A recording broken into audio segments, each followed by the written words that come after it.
Thank you. Good morning. I'm here actually to represent another good man. And the speaker couldn't be here this morning, but he sent me, which was not a heavy lift for me, as you know. I love being here. But if any of you are unaware, I want to tell you that what he did just a couple of weeks ago.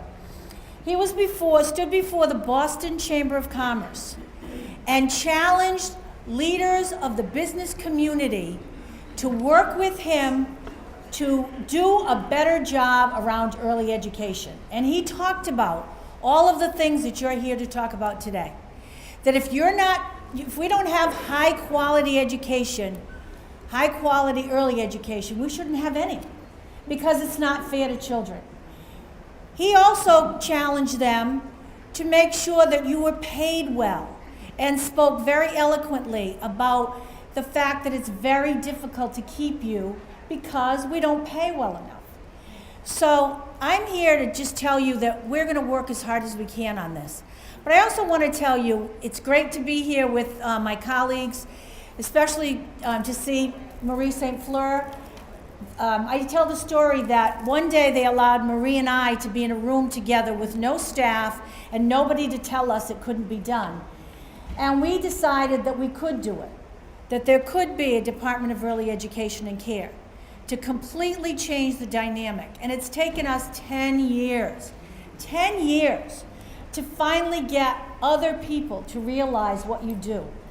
And I think it's really hit home for me really hard. About 33 years ago, I sent my children to a great place in the city of Fall River. And if any of you work there now, the Johnny Boyd Center with Sister Kathleen Harrington. And my kids today are very successful, and I attribute that to what they got at the Boyd Center.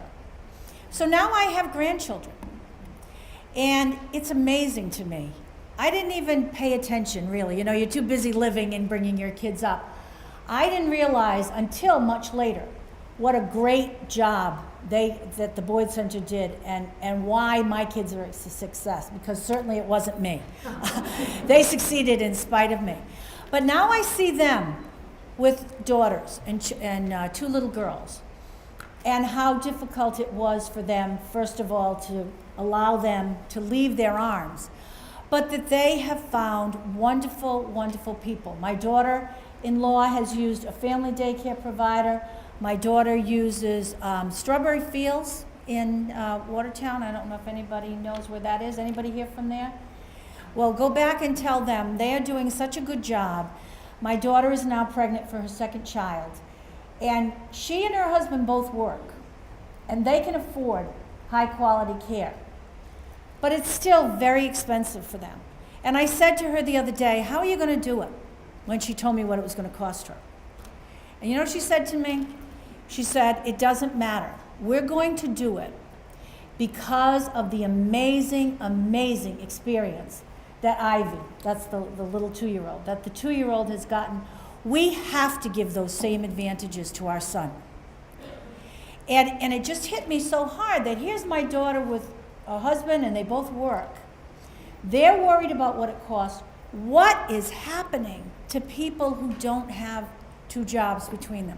What's happening to people who have to depend on vouchers? You're there for them. You are doing for them what my daughter is paying for. You're doing it with so little pay. It's an embarrassment. And it makes me sad and it makes me tear up. That for years you've been doing this for us. For years you have been accepting, please wait. But we're going to tell you, we can't wait. We can't do it. We can't, as John said, I can't say it any better than John.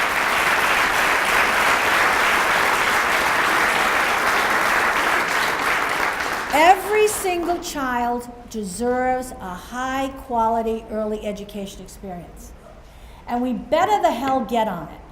And so when the speaker challenged the business community, when you go out to your reps, remind them that the speaker himself got up and challenged the business community and said, how are we going to do this? If you're not willing to get in here with us and work this, then how do you expect to get high quality workers in the future. So you remind them of that he wants this to happen, and we've got to find a way. We have to find a way. And repeat that over and over. There's no excuses. We have to find a way. And then,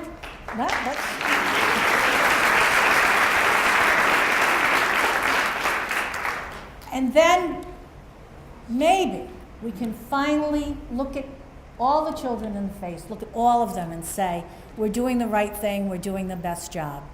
But I want to be among those who have thanked you, because you gave great experiences to my children, you're giving great experiences to my grandchildren, you're giving great experiences to kids we don't even know and won't know for a long time. But we do know that they will be the kids who will stand here, because they will be the kids who have gotten those great experiences. They'll go on to school, they'll go on to jobs, and they will ultimately be the leaders that stand here. Speaking of leaders, I just want to just remind you that there were a few other people here that we didn't get a chance to introduce. Representative Paul Donato, who was a great supporter of yours. Representative Paul Schmidt, I saw here, another great supporter. But get out there and make your rep the best of supporters as well. Thank you so much.